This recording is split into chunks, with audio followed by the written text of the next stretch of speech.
The Lord kept his word and did for Sarah exactly what he had promised. She became pregnant and gave birth to a son for Abraham in his old age. This happened at just the time God had said it would, and Abraham named their son Isaac.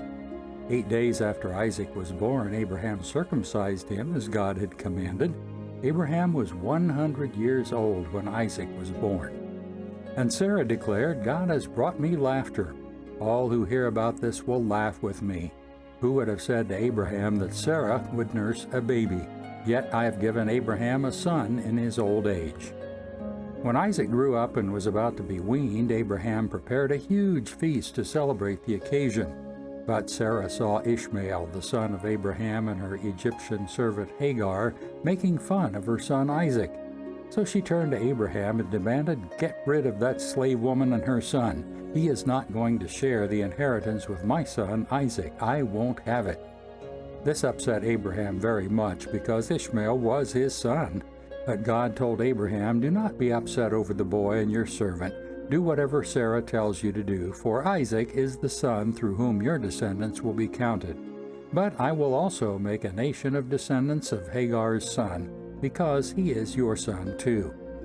So Abraham got up early the next morning, prepared food and a container of water, and strapped them on Hagar's shoulders. Then he sent her away with her son, and she wandered aimlessly in the wilderness of Beersheba. When the water was gone, she put the boy in the shade of a bush. Then she went and sat down by herself about 100 yards away. "I don't want to watch the boy die," she said as she burst into tears. But God heard the boy crying, and the angel of the Lord called to Hagar from heaven. "Hagar, what's wrong? Do not be afraid. God has heard the boy crying as he lies there. Go to him and comfort him, for I will make a great nation from his descendants." Then God opened Hagar's eyes, and she saw a well full of water. She quickly filled her water container and gave the boy a drink. And God was with the boy as he grew up in the wilderness. He became a skillful archer, and he settled in the wilderness of Paran. His mother arranged for him to marry a woman from the land of Egypt. About this time, Abimelech came with Phicol, his army commander, to visit Abraham. "God is obviously with you, helping you in everything you do," Abimelech said.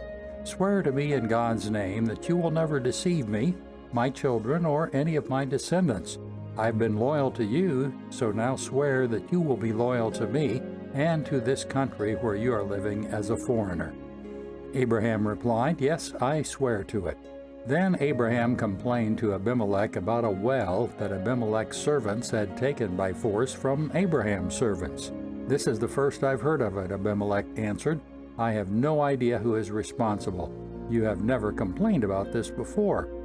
Abraham then gave some of his sheep, goats, and cattle to Abimelech, and they made a treaty.